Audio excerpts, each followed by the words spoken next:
Boa noite, estamos aqui para mais uma live do GPost TV. Sou o professor Frederico Costa, da Universidade Estadual do Ceará, e as nossas lives estão sempre acompanhando os movimentos da conjuntura nacional e internacional.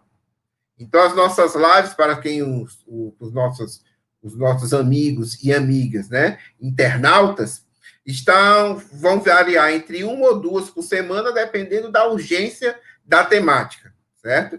Porque às vezes há outras lives que são interessantes e o nosso objetivo é somar numa grande frente única para derrotar o governo Bolsonaro, o imperialismo, né, e todas as forças da reação em nosso país.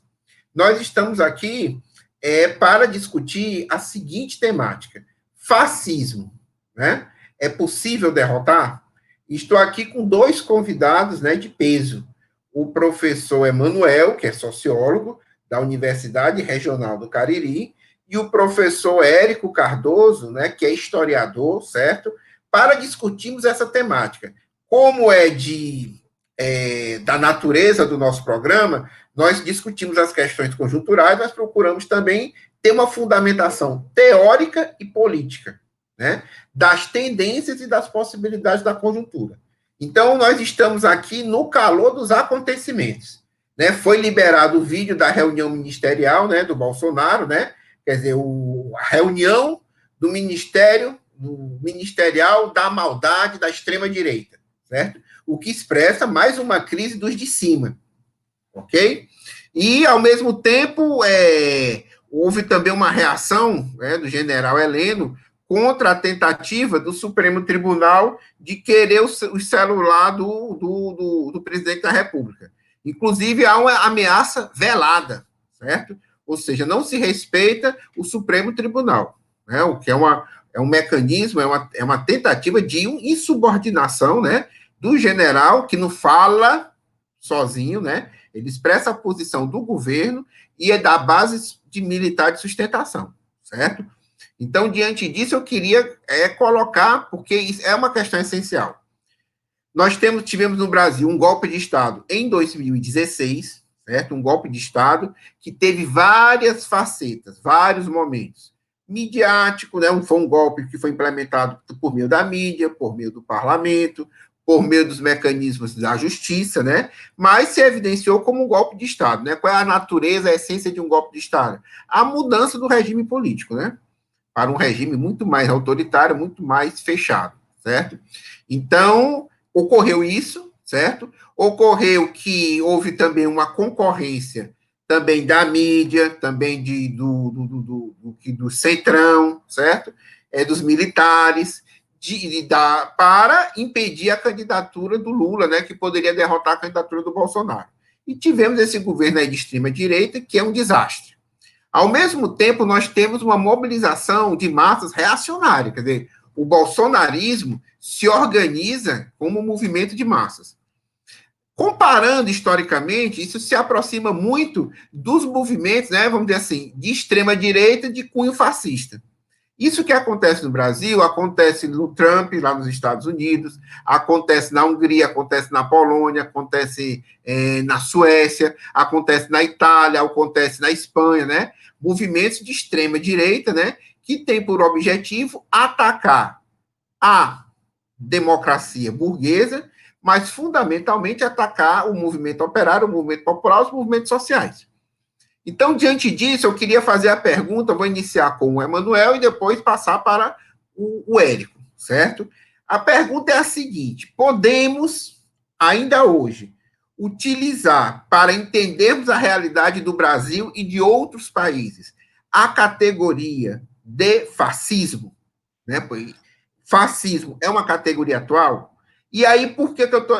tá certo? Então, primeiro isso para o Emanuel, depois eu faço nesse sentido, uma outra reflexão com o Érico. Com você, Emanuel, com a bola, com a palavra.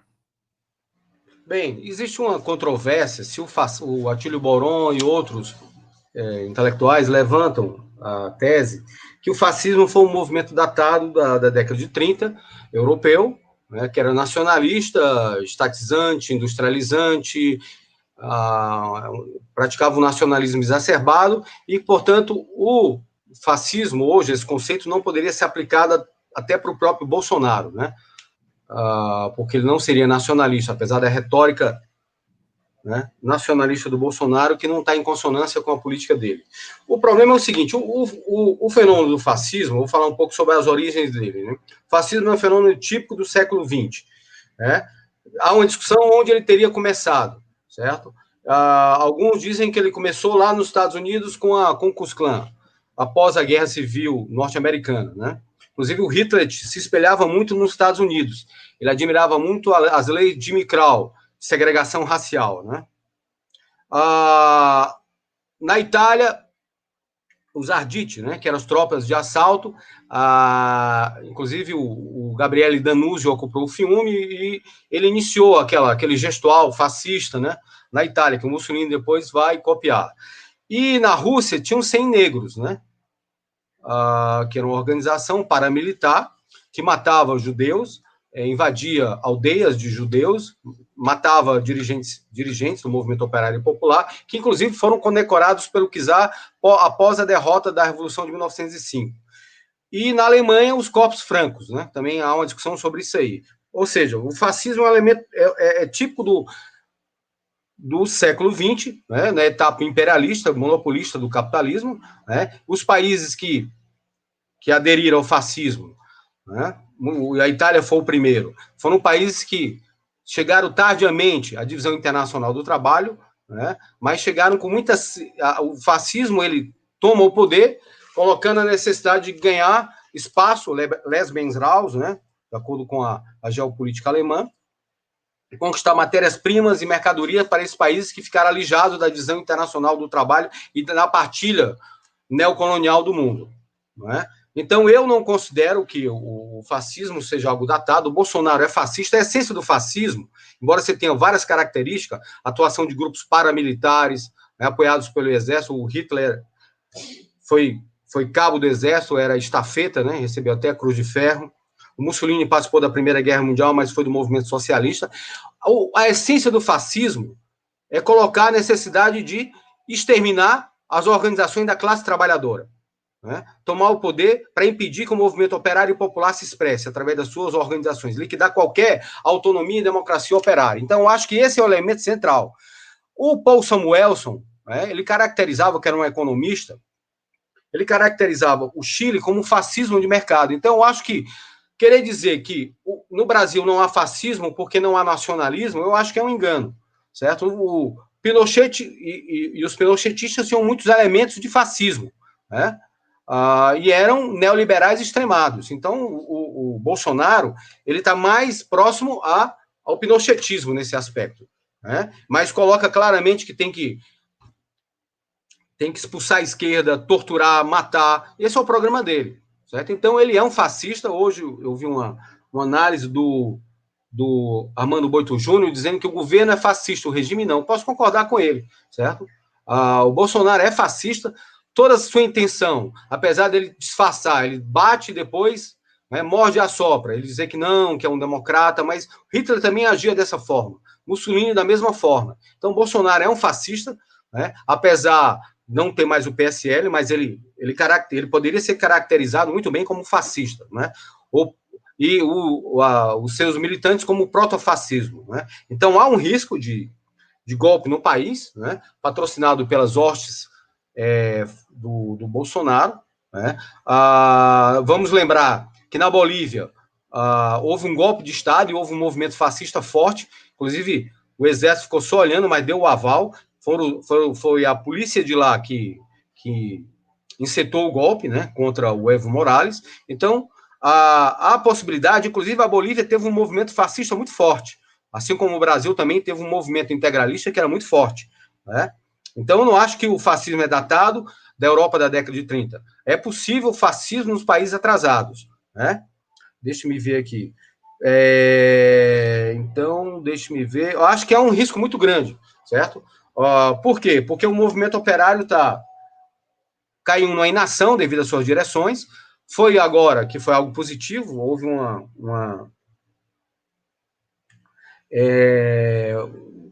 colocaram o impeachment coletivo, várias organizações de esquerda, mas temos que colocar o bloco na rua, tomando determinados cuidados com o coronavírus, mas é necessário porque senão o Bolsonaro está avançando. Né? Ele aproveitou o coronavírus para lançar o seu bloco e a esquerda está inativa, está em casa ou está inerte. Então é necessário avançar, certo? É necessário colocar a bandeira do fora Bolsonaro e mobilizar a classe trabalhadora, que devido a essas direções tem ficado inerte, né? E não tem reagido, embora haja hoje uma aprovação muito grande à bandeira do fora Bolsonaro. É necessário articular a classe trabalhadora, defender uma frente única e botar o bloco na rua, inclusive para dividir esse bloco hegemônico que está no poder.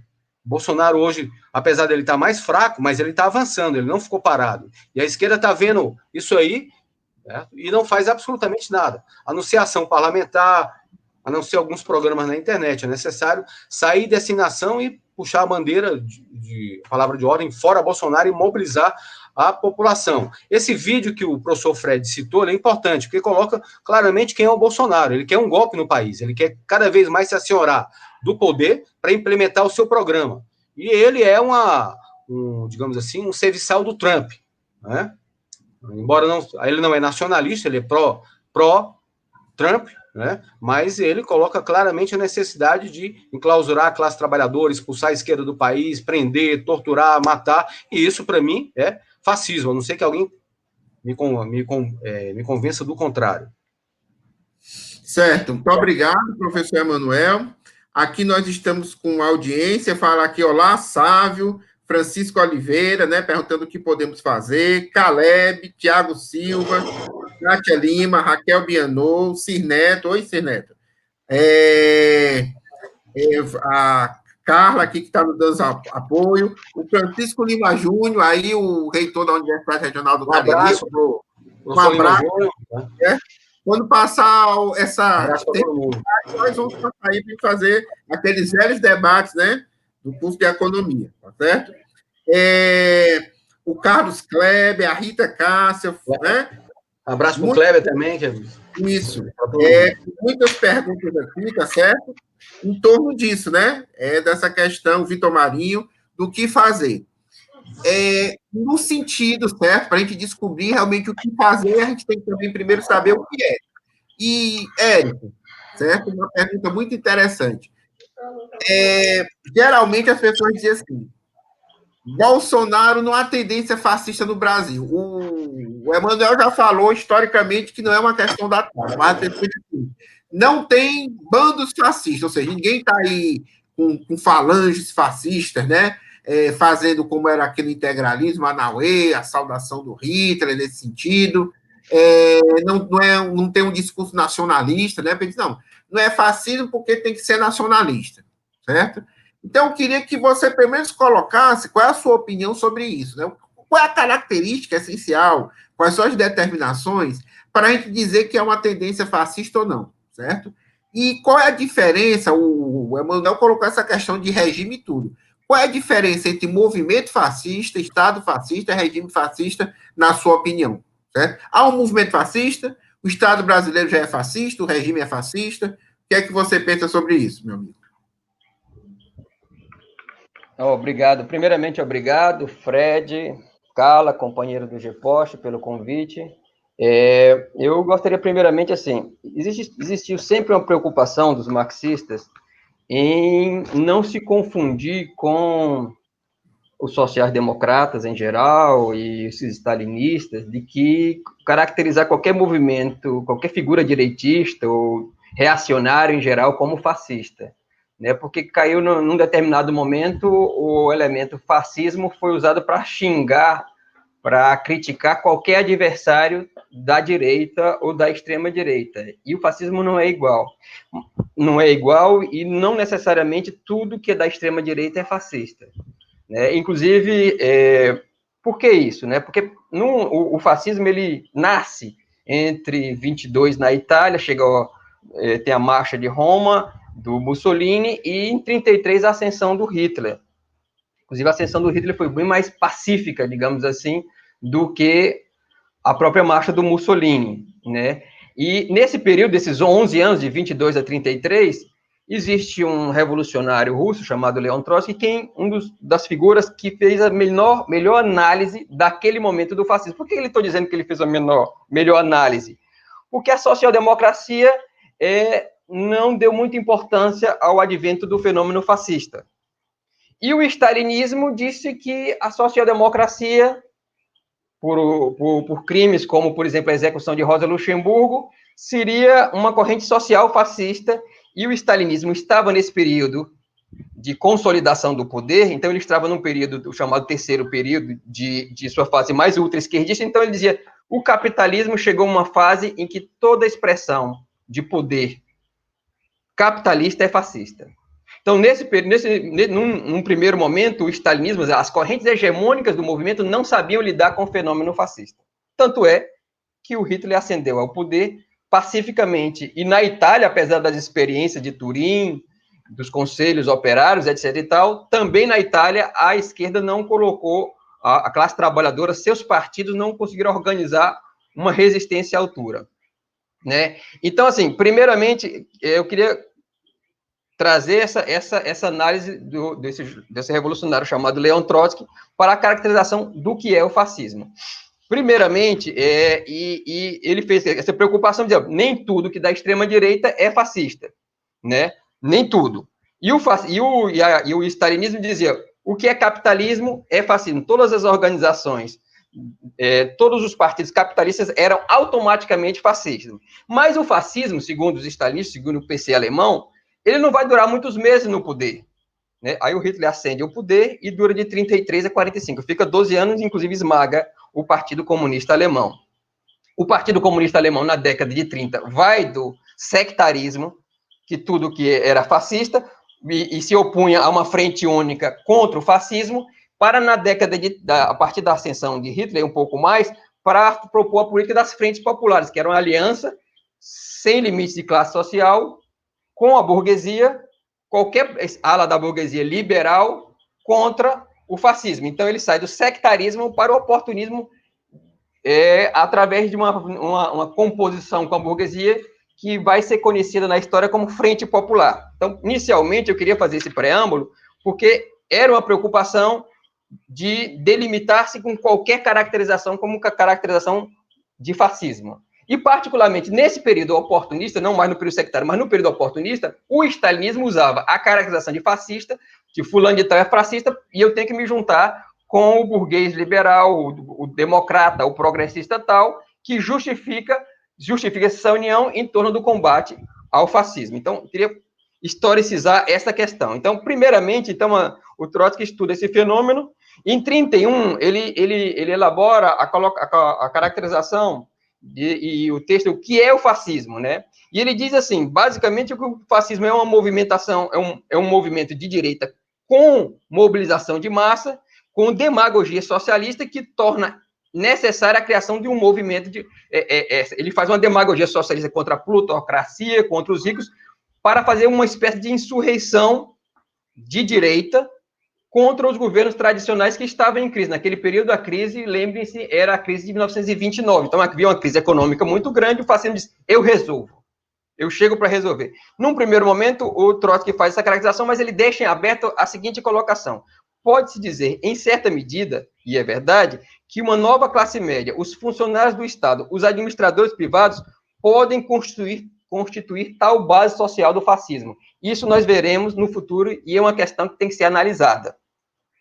Nós vemos hoje o governo Bolsonaro, ele precisa permanentemente mobilizar uma base social, né? Essa reunião ministerial que nós acompanhamos agora é exatamente uma reunião de um governo com clara determinações, com claras pretensões fascistas contra as mulheres, contra os índios. O ministro da Educação acabou de dizer que ele fica com raiva do termo comunidades indígenas, povos indígenas. Ele odeia esse termo, o ministro da Educação falando isso, e ao mesmo tempo ele falou que ele tinha que prender essa cambada de vagabundos do STF, ele acabou de declarar. Então, a Damares dizendo que as mulheres não têm o direito ao próprio corpo. Então, se você juntar o conjunto de colocações do governo, você vai ver claramente que se adequa a um discurso de racismo, um discurso de machismo, um discurso de repressão social, um discurso de ataque aos direitos. Mas, ainda assim, isso não define o que seria o fascismo. E eu não queria definir o fascismo pelas formas repressivas, porque formas repressivas, repressões, massacres da classe trabalhadora, a história da luta de classe está repleta. E não necessariamente todos os que massacraram foram fascistas. Né? Então, um pouco mais adiante, quando o Trotsky define como, se eu estiver falando demais, por favor, Fred, me dá um toque e me abrevia a fala. Mais adiante, em 1932, ele vai explicar como o Mussolini triunfou. Né? 10 anos depois, ele escreve um texto e diz o seguinte: do fascismo, a burguesia exige um trabalho completo, e, através do uso da pequena burguesia como tropa de choque, e o capital financeiro concentra o poder em suas mãos. Essa concentração de poder em suas mãos dá um salto de qualidade quando o partido fascista ou a frente fascista transforma o Estado num Estado fascista. E aí eu acho que eu estou querendo agora responder a tua pergunta, Fred. Ou seja, o Estado, quando é que o Estado... Primeiro, o fascismo tem uma base social, ele mobiliza essa base, ele atende a uma classe social, o capital financeiro. Eu acho que esses elementos, o nacionalismo, etc., são elementos secundários, e até o próprio racismo são elementos secundários do fascismo. Basta ver, por exemplo, que a Marine Le Pen, que é um partido de extrema-direita, em relação ao pai dela, ela substitui, dá um golpe de Estado na frente nacional, e o pai dela era antissemita, e ela se torna tira o elemento antissemita do programa do partido, e transforma o partido em islamofóbico. Então, esse elemento, ele é mutante, o elemento racista, ele existe e é mutante. Mas, assim, o elemento nacionalista, eu acho que não é decisivo para decidir se um partido é nacional, se um movimento é fascista ou não. Porque no terceiro mundo não existiria possibilidade do fascismo, então, porque no terceiro mundo, o fascismo, o movimento fascista atende os interesses do capital financeiro, mais do que as outras classes. Você vê que o capital financeiro se beneficia mais do que qualquer outro setor, qualquer outra fração da burguesia dentro do governo Bolsonaro. Este governo, por exemplo, ele brigou com o quarto poder, ele está em choque com os dois poderes do capital, ele está em choque com setores que inclusive apoiaram ele, esse deslingue, mas ele não rompe, nem deixa de fornecer todos os desejos do capital financeiro como nenhum outro. Então, quando o Estado se torna fascista, e o Emanuel já deu a pista aí anteriormente, o fascismo, sobretudo, e nós não temos ainda um Estado consolidado como fascista, é o esmagamento das organizações do movimento operário e popular. Quando o Estado se torna fascista, quando a educação, o aparelho do Estado, o exército, as universidades, a escola, a imprensa, os sindicatos, são todos controlados pelo Estado. Por exemplo, quando na ditadura militar, a ditadura achou necessário intervir nos sindicatos, essa é uma ação fascista. A ditadura militar brasileira, ela teve um determinado momento que ela não suportou a existência dos sindicatos funcionando com as suas diretorias eleitas pela classe trabalhadora. Então, quando existe na América Latina vários exemplos, um estudioso chamado Eduardo Luiz Duhalde, argentino, ele não confundir isso com Duhalde, com o ex-presidente argentino Duhalde, ele falava não necessariamente do fascismo, mas ele falava o Estado terrorista argentino. E ele falava na obra dele, o Estado terrorista, que o modelo de Estado terrorista considera o projeto econômico que o sustenta e que exigiu a implementação do terror para fazer possível a sua aplicação. Considera a íntima e indivisível união existente entre o modelo econômico pretendido, com alcance continental, e a metodologia que torna isso possível. O terrorismo de Estado é mais do que uma consequência violenta da implementação de um regime ditatorial. É uma política cuidadosamente planificada e executada de um projeto de dominação continental.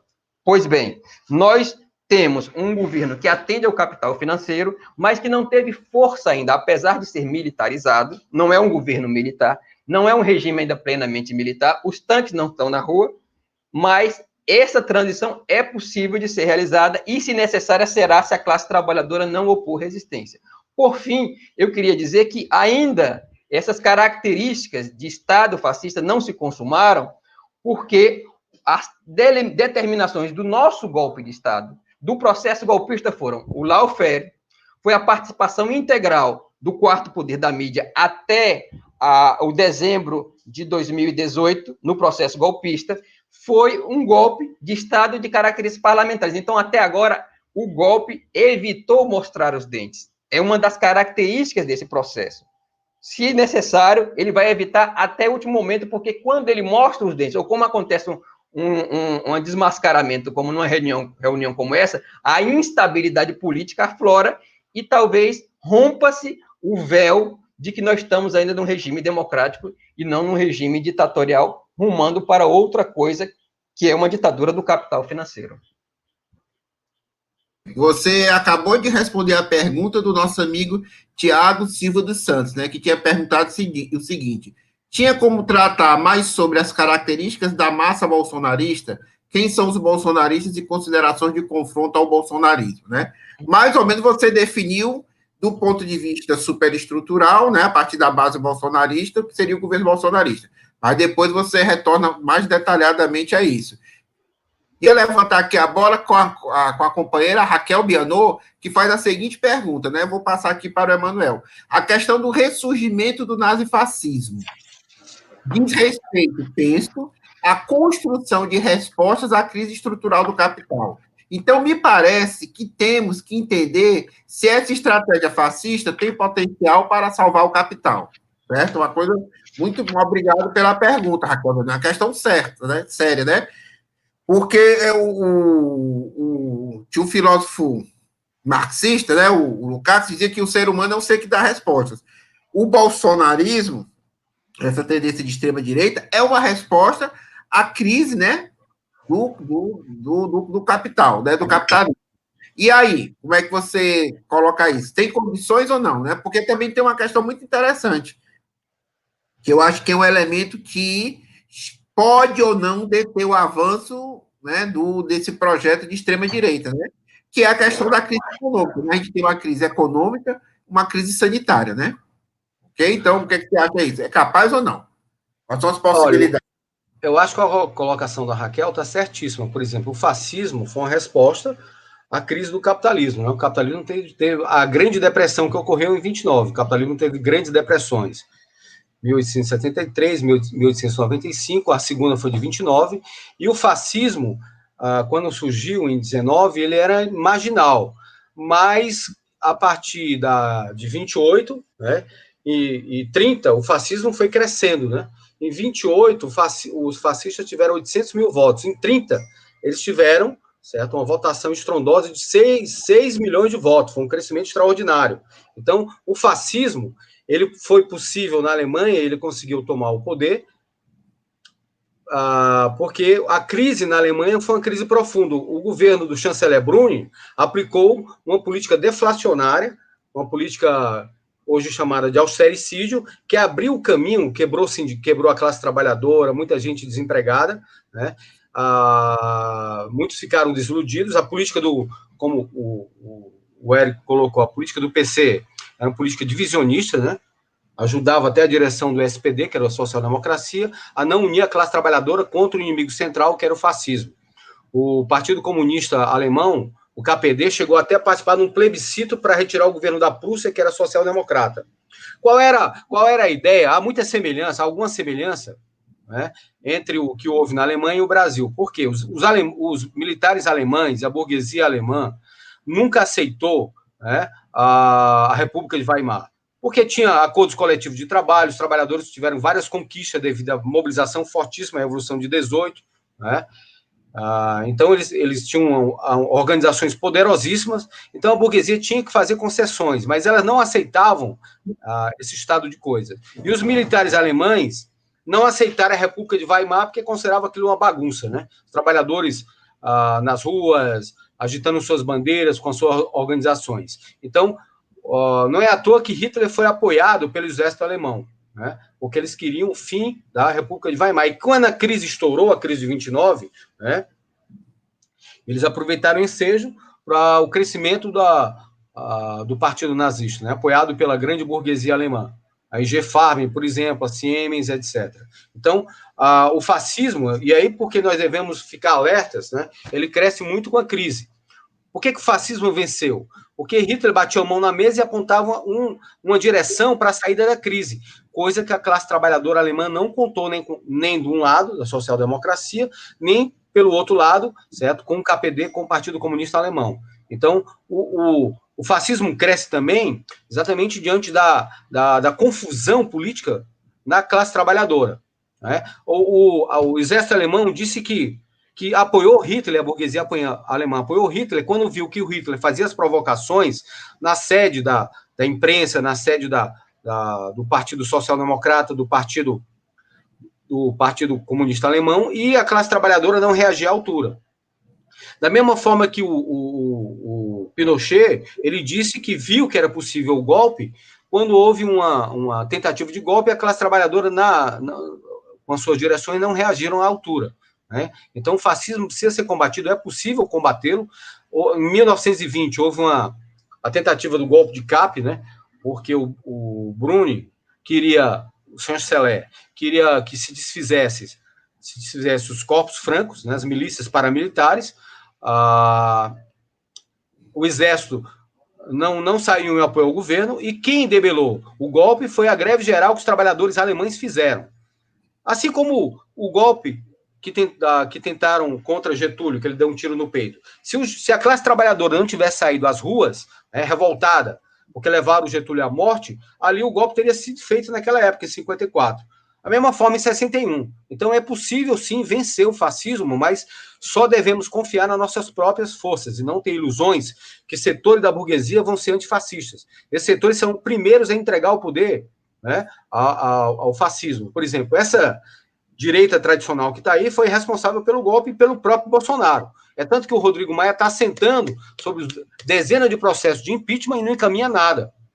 Certo? Então, não podemos confiar que setores da burguesia sejam antifascistas. Quem é antifascista é a classe trabalhadora, são camponeses, estudantes. Então, são esses setores que têm que se mobilizar. Porque eu vou dar, só para terminar, o Giolitti, que era liberal na Itália, favoreceu a ascensão de Mussolini, como o professor Érico colocou. O Partido de Centro e o Partido Nacional do Hugenberg, que era uma espécie de Roberto Marinho da época, também favoreceu o caminho para Hitler na Alemanha. E todos esses setores, eles favoreceram o caminho para Bolsonaro. Eles são contra politicamente o Bolsonaro, mas o programa econômico do Bolsonaro, eles apoiam.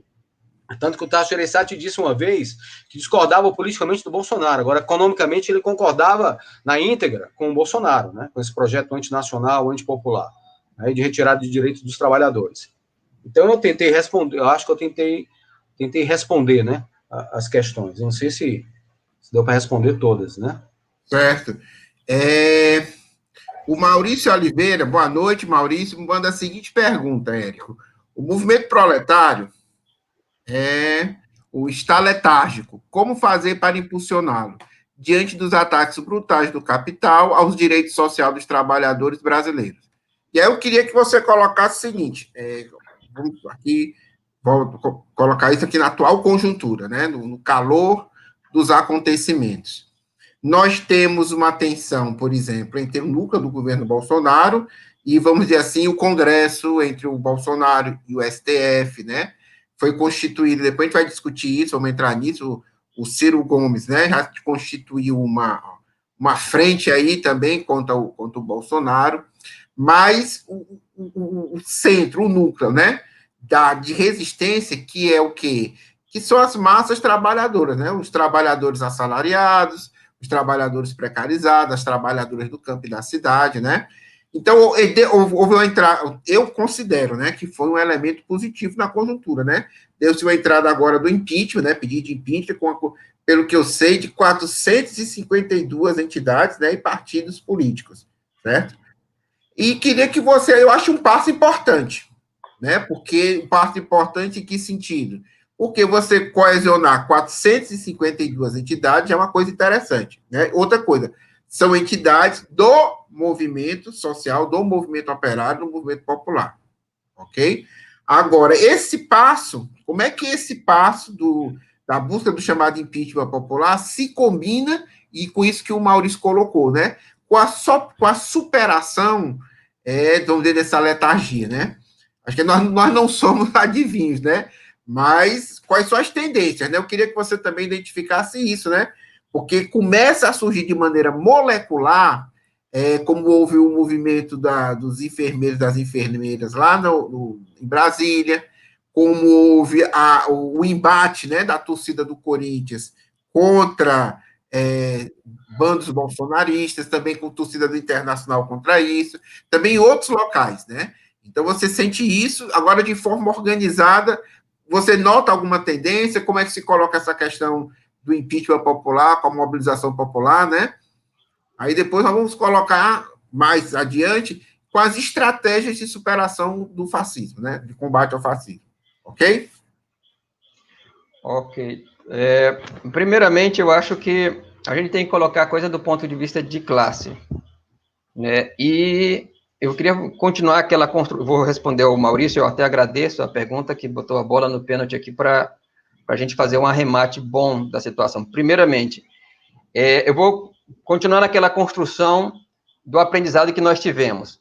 Não, o movimento operário, as principais organizações políticas, sindicatos, centrais e partidos não conseguiram deter o Mussolini e não conseguiram deter o Hitler, cometendo erros brutais que estão sendo repetidos agora.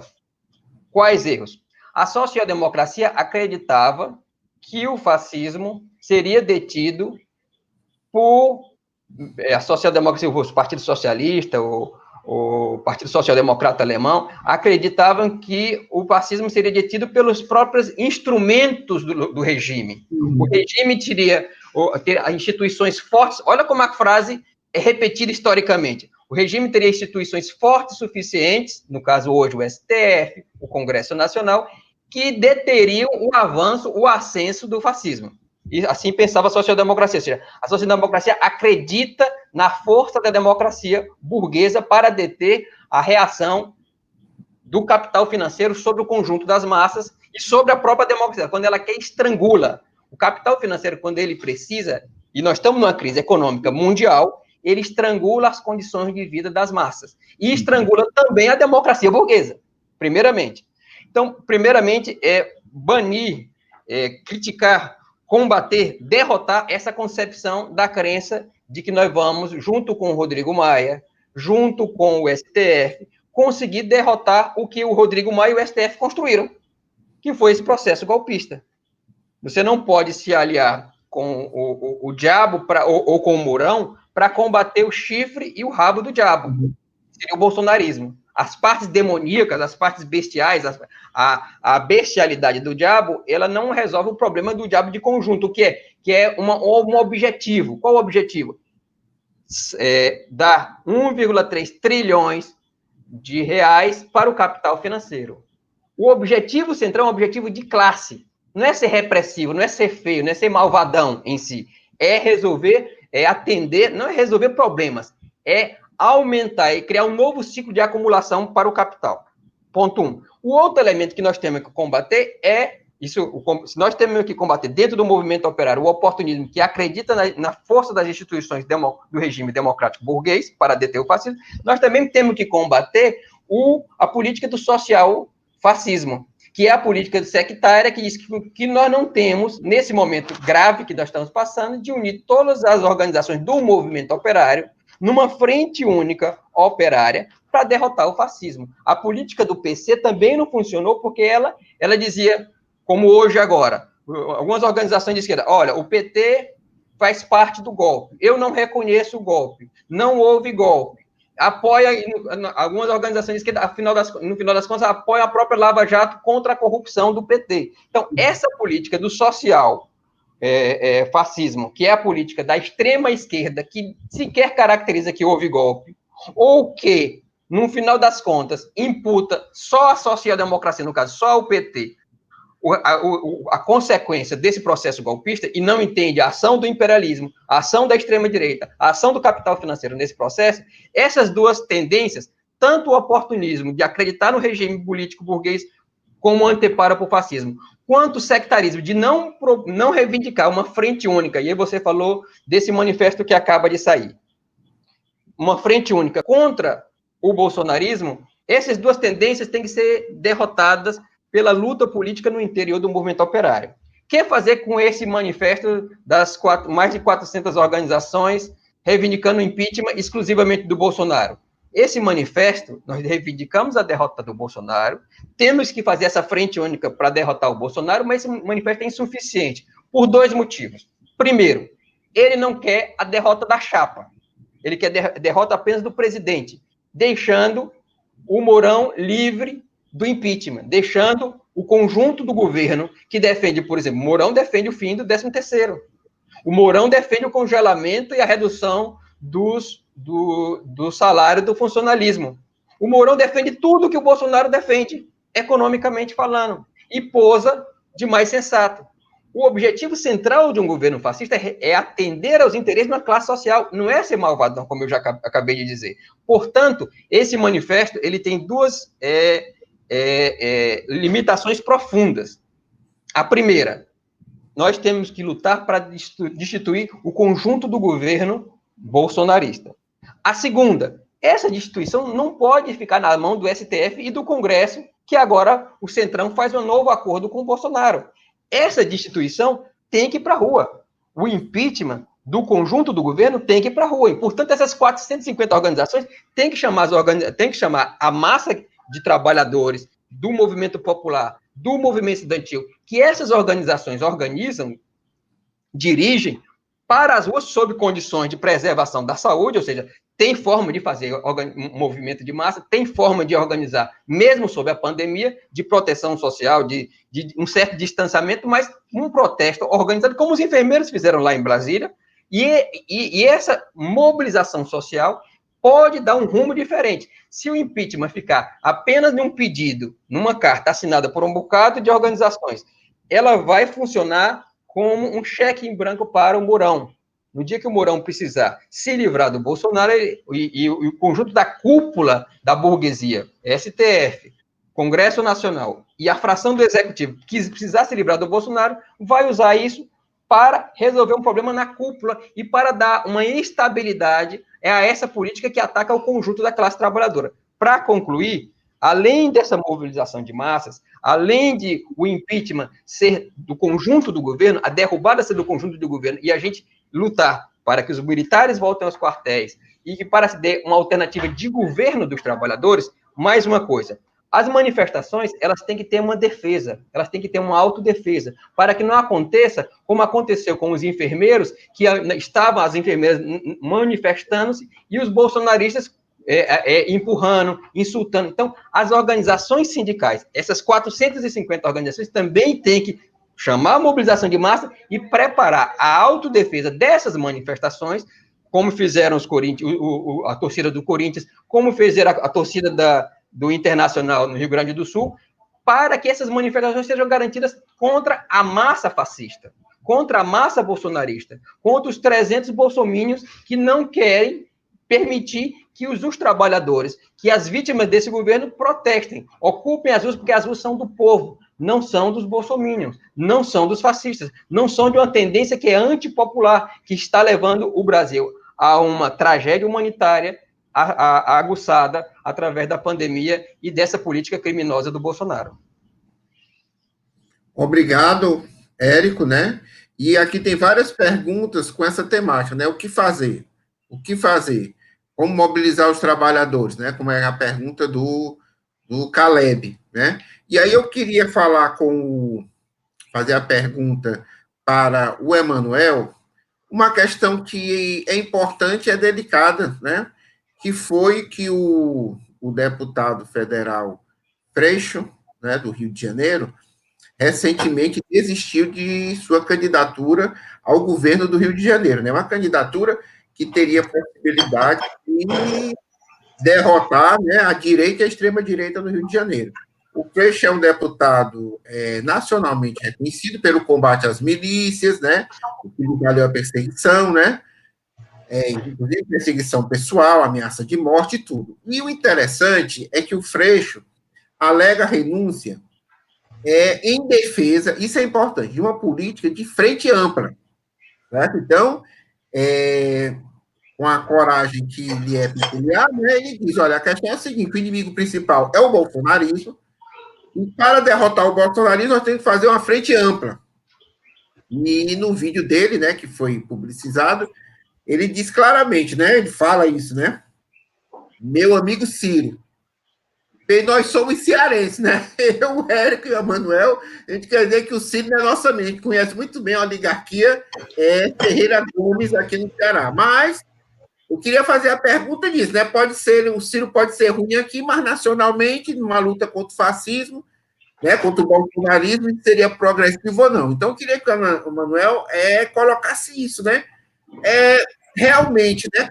Que nós temos, é claro, nenhuma organização, nenhuma perspectiva política vai sozinha derrotar o bolsonarismo. A gente só derrota o bolsonarismo com unidade. E o Érico colocou muito bem. É unidade de massas por diversos setores do movimento operário popular. Nós temos muitos, milhares de militantes, de companheiros e companheiras, né, que estão no MST, no MTST, que estão no PCB, no PCdoB, no PT, né, no PCO, né, da base de diversos movimentos, a Unidade Popular, certo? Diversos movimentos. PSOL está aí, muitos. Mas a questão que se coloca é isso. Todo mundo tem mais ou menos claro a necessidade do Fora Bolsonaro. Uma outra parcela tem essa visão de que o Fora Bolsonaro tem que necessariamente carregar o Mourão junto, carregar os militares juntos, né? Então, até que ponto uma estratégia dessa de frente única, de frente ampla, colocando Ciro Gomes, colocando setores do PSDB e até carregando o Centrão, realmente significa uma derrota, como o Érico colocou, dessa frente única do capital financeiro contra o povo, né? Então, até que ponto isso, né, essa colocação do Freixo é uma colocação que acumula para a gente derrotar o bolsonarismo ou, de certa forma, desliza. Eu queria que você colocasse sua opinião, como, tanto pela sua experiência política, por você ser um sociólogo, né? Eu não vou dizer uma coisa, mas vou acabar dizendo, é uma pergunta a queima-roupa. A cara de fica cafonice, mas tudo bem. Cuidado para não sair chamuscado, né? Olha, a Frente Ampla remete no Brasil a uma triste lembrança, né? Que foi a Frente Ampla que foi estabelecida pelo demolidor de presidentes, né? O Carlos Lacerda, o João Goulart, que foi derrubado pelo Carlos Lacerda, e o Juscelino Kubitschek, que acabou naufragando, né? Então, inclusive, colocaram que o Ciro, o Cid são antifascistas, né? Quando ocorreu a eleição do Haddad contra o Bolsonaro, o Ciro foi para a França, se eu não estou enganado, né? Ele disse que o Bolsonaro representava um perigo tão grande, o fascismo, a barbárie, no momento daquele ali, ele fugiu, né? Então, o Ciro está mais preocupado com a eleição presidencial, na verdade, do que travar uma luta antifascista contra o Bolsonaro. Inclusive, toda hora ele ataca o Lula, dizendo que o Lula é corrupto, fazendo aquelas mesmas acusações da extrema-direita, da Lava Jato, né? Que a Lava Jato não conseguiu, digamos, nenhuma prova concreta contra o Lula, né? E a Lava Jato foi a abre-ala do golpe. Então, o Ciro divide mais do que soma. Então, é necessário a unidade da classe trabalhadora. O Ciro é tido como nacionalista, mas, na verdade, por exemplo, você pega, vamos fazer uma comparação com o Brizola. O Brizola estatizou a ITT em Porto Alegre, né? Ele armou os trabalhadores para se contrapor ao golpe em 61, né? Instituiu a rede da legalidade. Então, o Ciro não fez nada disso. Estava lá no início do Plano Real, então, criar essa aura de nacionalista que não está em consonância com a própria trajetória do Ciro Gomes, né? Então, eu acho que, mais uma vez, é necessário que a classe trabalhadora se desvencilhe das suas ilusões.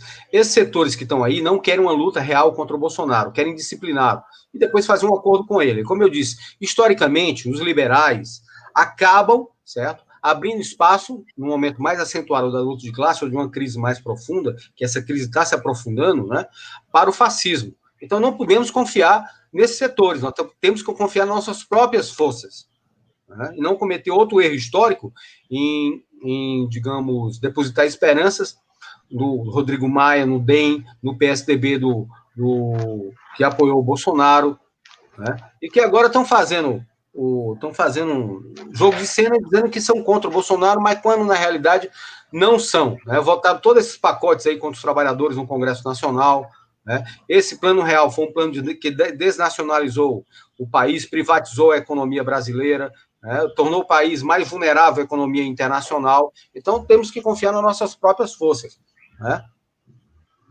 E não tecer ilusões em relação a que uma unidade contra esses setores vai impedir o crescimento do bolsonarismo.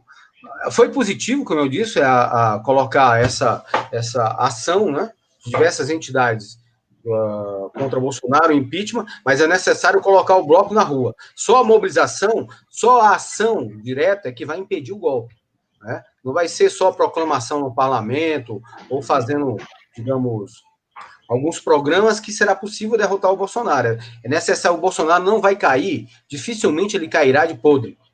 Ele vai cair através de uma fortíssima mobilização popular. O Temer não caiu com uma aprovação baixíssima, por que o Bolsonaro vai cair que está sendo apoiado? Os setores da burguesia e pelas Forças Armadas, né?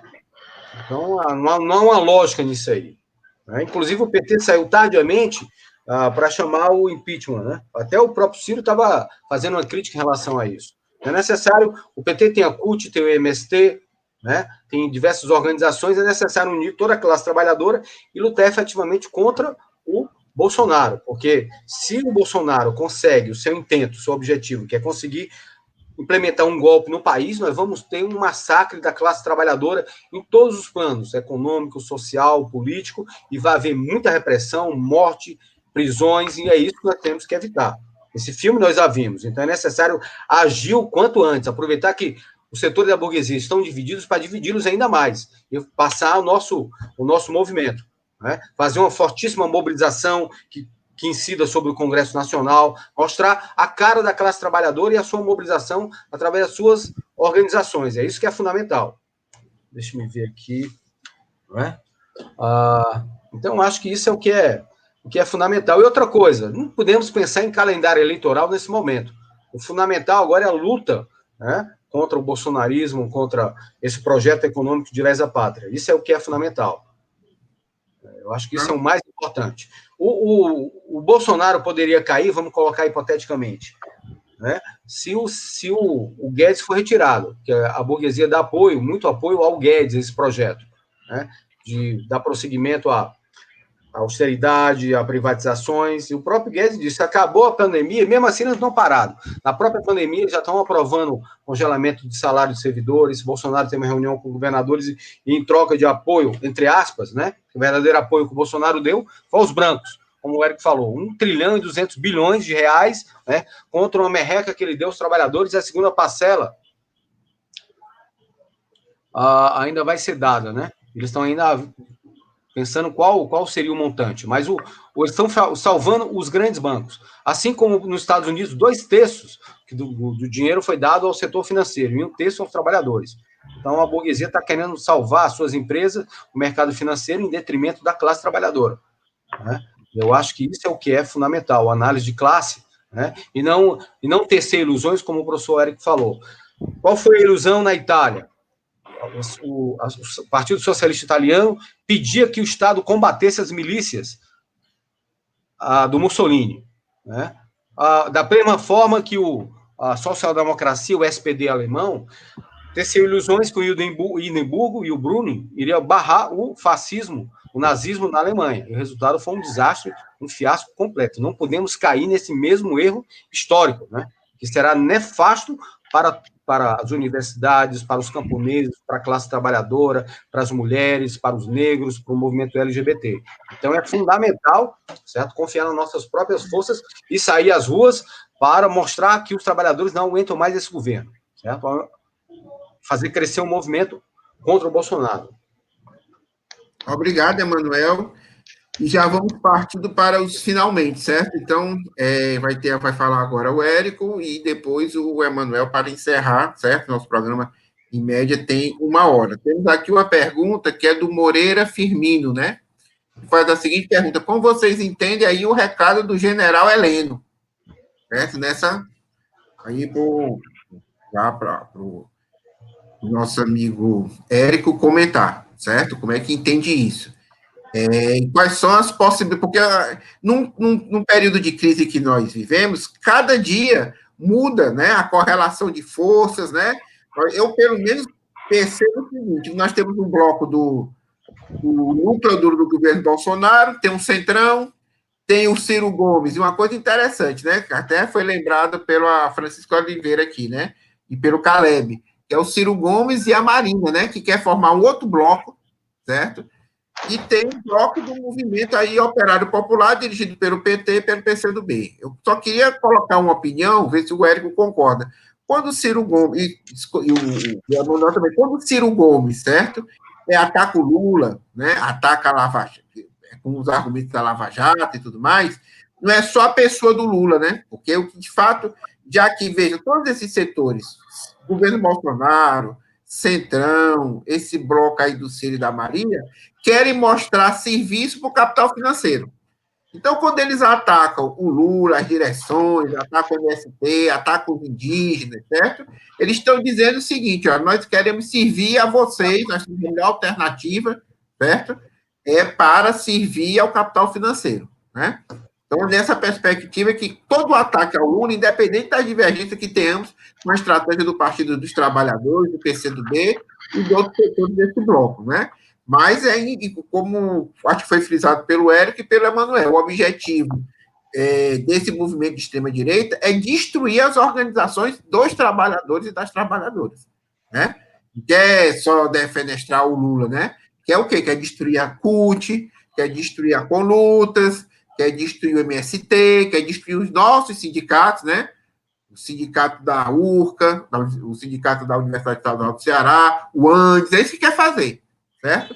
Então, você, Érico, com uma palavra, como é que as suas considerações finais, né? Como é que você vê agora essas duas pitadas aí nesse caldo, né? Que não sei se vai entornar ou não, né? Essa reunião que já foi comentada e a questão da carta, né? Do Heleno, né? Que não aceita que se toque, né? Não aceita que seja implementada as decisões do Estado Constitucional. Certo. Primeiramente, eu gostaria de, se o Maurício estiver satisfeito com a resposta, eu gostaria da posição dele no chat, né? Sobre a pergunta do Heleno, no Firmino, né? Firmino, sobre a declaração do Heleno de hoje. Eu vou ler aqui, não toda a declaração, mas as palavras finais do Heleno. Nota Nação Brasileira. Ele diz, não se pode revelar, não se pode, é inadmissível a interferência que reivindica a liberação do conteúdo do que está no celular do presidente da República. E conclui, isso é uma evidente tentativa de comprometer a harmonia entre os poderes, e, portanto, o Heleno está ameaçando, mais uma vez, o STF, no caso, né? E poderá ter consequências imprevisíveis para a estabilidade nacional. Essa assim que conclui Augusto Heleno Ribeiro Pereira. Bom, vamos lá. O Heleno, o que ele está fazendo? Ele está fazendo terrorismo. Isso tem um nome, chama-se terrorismo. Isso é o mesmo método que o Vilas Boas utilizou quando se queria liberar o Lula através do habeas corpus. É o mesmo método que o mesmo Heleno, o mesmo Vilas Boas utilizou na campanha eleitoral para que o Lula não tivesse comunicação nenhuma com o eleitorado, que ele já estava impedido de ser candidato. Ele não podia dar declaração à imprensa. E agora, novamente, ele vem com essa, e eles fizeram terrorismo durante as manifestações lá no Chile. Não sei se vocês se lembram, mas quando houve aquelas grandes manifestações, a maior greve da história do Chile, os bolsofilhos e os militares falaram mais do que nunca em AI-5. Agora, em março, antes da pandemia, eles falaram mais uma vez que era necessário fazer uma intervenção constitucional, e antes da pandemia, e agora nos últimos dias, falaram em fechamento do STF, e antes do acordo Bolsonaro e Centrão, falaram em intervenção no STF e fechamento do Congresso. Vejam bem, na primeira fala, eu destaquei muito bem as determinações desse golpe. Não foi um golpe com tanques na rua, foi um golpe pacífico e parlamentar. Antes do golpe, o golpe foi precedido pelo lawfare. Para criar uma opinião pública do golpe, foi necessário o envolvimento do quarto poder, ou seja, a imprensa quase em uníssono, da Veja, a Folha, o Estadão, a Globo, demonizando o governo, os governos do Partido dos Trabalhadores. Então, as determinações desse golpe são que isso que o Heleno está fazendo se chama blefe e terrorismo de Estado. Nós não vimos, pode ser que aconteça, é bom botar as barbas de molho, mas nós não vimos até agora este governo esses militares realizar essas ameaças que fazem. Qual o objetivo dessas ameaças? Conseguir o que estão conseguindo de forma branda e pacífica. Amedrontar. A política do terror de Estado, a política ela não tem um método que não tem um objetivo em si. Ele tem um objetivo para além da ameaça em si, que é o acuamento do inimigo. E o inimigo está acuado. O movimento de massa está acuado. Essas organizações que assinaram o pedido de impeachment têm que sair à rua. Tem que organizar mobilização de rua. Se os oprimidos... a lógica de... o Heleno falou isso, vai ter um golpe de Estado. Bom, se vai ter um golpe de Estado ou não, é preciso, em vez de ficar paralisado esperando que não haja, e esperando a força das instituições democráticas, nós temos que reagir. Isso é uma ameaça à existência dos três poderes, é uma ameaça à república. Vamos usar os métodos aqui da Revolução Permanente. Os melhores defensores da democracia, das liberdades democráticas e civis dos brasileiros nesse momento são a classe trabalhadora que deve sair às ruas e dizer: nós não vamos admitir um novo golpe de Estado militar. Para que esse blefe... Nós não vamos precisar ficar esperando se esse blefe vai ser executado ou não.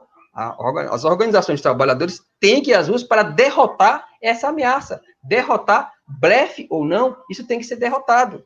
Porque a política, o objetivo da ameaça é paralisar o inimigo pelo terror, pelo medo, pelo amedrontamento, né? Se os oprimidos... a lógica que eles querem chegar é o seguinte: se os oprimidos não resistirem, a lógica do oportunismo costuma ser assim, se os oprimidos não resistirem, não se organizarem, não lutarem, os opressores não serão obrigados a espancá-los. Mas o objetivo dos opressores, último, não é só a paralisação, é a paralisação para arrancar direitos, é a paralisação para impor, por exemplo, que a classe trabalhadora seja submetida a um novo teto mínimo de salário, a superexploração da classe trabalhadora, suportar isso que está acontecendo hoje. Os banqueiros levando 1,3 trilhões de reais, e a classe trabalhadora receber essa migalha de 600 reais que não dá para o meio do mês. Esse é o objetivo central. Por exemplo, nós temos que sempre voltar para a questão de classe. O que a classe dominante quer com essa ameaça terrorista? O que ela quer? A paralisia do inimigo. Já dizia o Sun Tzu, isso também está em Maquiavel, se você consegue evitar a luta paralisando o inimigo, a melhor forma de ganhar uma guerra é não lutar. É se antever, fazer uma ameaça e mostrar força para que o inimigo seja paralisado e conceda o que você quer arrancar dele. É isso que nós não podemos permitir. Então, assim, como eu vejo a ameaça do Heleno? Como mais um blefe, um terrorismo midiático, mandou uma carta, como o Vilas Boas mandou várias, como os bolsominions são mobilizados para isso, e a sociedade brasileira vai sendo acuada, vai sendo amedrontada, vai entregando tudo que eles querem que a gente entregue, pacificamente, mediante o terror midiático, o terror de ameaças. Nós não podemos ficar assim o resto da vida. A classe trabalhadora tem que mobilizar-se, tem que organizar. Se a gente se mobilizar, eles vão fazer uma intervenção militar. Não, eles já estão dentro do governo, estão realizando o seu programa econômico, porque, vejam bem, esse golpe fez o que o golpe de 64 não teve a ousadia de fazer. Esse golpe rasgou a CLT, fez a reforma previdenciária. O golpe de 64 não fez isso, não privatizou a Petrobras, não liquidou os direitos trabalhistas, não liquidou os direitos previdenciários, não congelou por 20 anos os investimentos em saúde e educação. Isso, o golpe militar e empresarial de 64 precisou dos tanques para fazer o que fez, e fez muito menos do que esse pacificamente realizou, o nosso golpe, o golpe de 2016. Então, é isso que tem que ser compreendido, que a política terrorista midiática, a política terrorista está sendo realizada sem a necessidade dos tanques, com a ameaça de que eles virão. Então, nós não podemos ficar parados esperando que eles venham, ou que eles não venham, mas sempre concedendo. Isso tem que parar. E só quem pode parar isso é a classe trabalhadora organizada por essas organizações políticas, através de uma frente única, proletária, de trabalhadores. Nós temos organizações fortíssimas. A CUT, o MST, o MTST, os sindicatos, são os maiores da América Latina. Não podem se deixar abalar e ser derrotados sem luta, como está acontecendo agora. Depois nós não vamos ter força para resistir se efetivamente o fascismo instituísse como uma política de Estado. Ainda não é. Nossas organizações estão livres, podem ser mobilizadas, podem ser organizadas, podem ir às ruas. O fascismo ainda não é uma política de Estado, é uma política do governo, e isso tem que ser feito, essa separação. Né? Aproveitar-se dessa situação, dessa diferença. O governo é fascista, o Estado ainda não é, porque não realizou os interesses completos que o governo fascista precisava realizar. Mas os interesses econômicos, sim, eles estão bastante adiantados. Espero ter respondido ao Firmino. Pronto, obrigado, Érico, por sua participação. E agora as palavras, a mensagem final do professor Emanuel, né? Sobre essa situação, sobre essas possibilidades. O companheiro aqui coloca, né, o Emanuel Nunes Cavalcante, que nesse momento as esquerdas precisam urgentemente, né, se unir, tá certo? Então, como seria para você fazer esse arremate, né? Nós também, acho que é importante, sem unidade a gente não derrota esse governo, né? Agora, como é que você vê essa questão da unidade das esquerdas, Emanuel? Bom, um abraço ao Manuel, né? Professor do Polivalente, no Crato, grande companheiro, dizer que ele está correto, a esquerda tem que se unir. Né? A única resposta ao golpe é a unidade da classe trabalhadora e a luta efetiva contra o bolsonarismo. Né? Você não vai lutar contra o bolsonarismo só com discursos grandiloquentes no Congresso Nacional. Por isso que eles avançaram até agora, porque a classe trabalhadora ficou desnorteada. Quando o golpe foi estabelecido em 2016, ele foi uma derrota, não foi uma derrota histórica, mas se houver um golpe dentro do golpe, aí será uma derrota histórica. Por que eu digo que 2016 não foi uma derrota histórica? Porque as organizações dos trabalhadores ainda estão aí, nós temos liberdade de expressão por enquanto, mas ela está sendo cada vez mais cerceada. Por isso que temos que lutar enquanto há tempo ainda, né? Isso que o Érico falou. Então, agradecer os telespectadores, né? E dizer que o fascismo, ele não morreu, ele está vivo, o ovo né? O ovo ainda está aí da serpente, está proliferando, e não só no Brasil, mas mundialmente, porque a crise do capitalismo, ele coloca claramente uma alternativa para a burguesia. Na década de 30 foi a ascensão, e 20 foi a ascensão do fascismo. Nos Estados Unidos, que já era um país que era o grande credor do mundo, o New Deal, né, o novo acordo do Roosevelt, o fascismo na Itália e o nazismo da Alemanha, mas a tendência com o acirramento da crise, o aprofundamento, é exatamente a burguesia apostar nessas perspectivas cada vez mais, digamos assim, próximas ao fascismo, protofascistas ou então fascistas.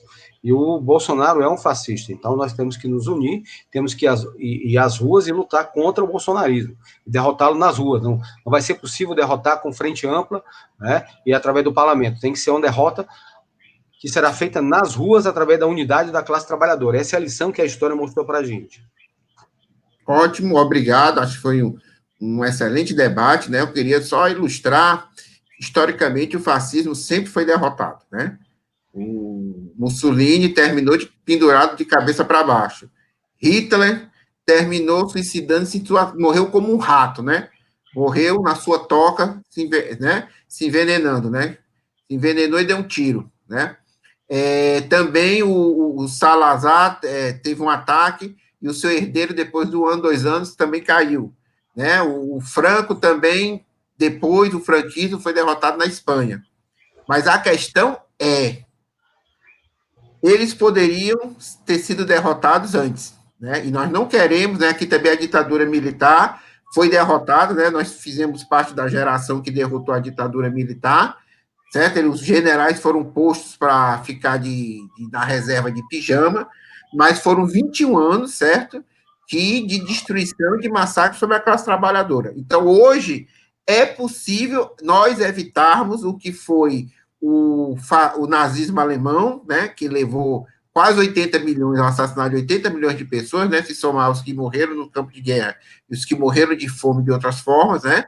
O fascismo italiano, o franquismo na Espanha, o saladarismo em Portugal e em outros países, né? Então, hoje é possível, né? O fascismo, a pergunta, né, do nosso programa é: fascismo é possível derrotar? Eu acho que depois das explanações do Emanuel e do Érico, é possível e é um dever de todos nós nos unirmos para derrotar o fascismo no Brasil, que tem um nome: governo Bolsonaro. Obrigado, né? Obrigado aos colegas aí, os companheiros, né? Pelas brilhantes exposições, e nós teremos outra oportunidade para debater outros aspectos da luta de classes em nosso país. Até a próxima. Obrigado pelo convite, até a próxima. Fred e Emanuel. Obrigado, Érico, obrigado, Fred, e aos espectadores, né? Isso, é isso aí. Obrigado, cara, pelo apoio técnico da nossa live. É o esteio, né?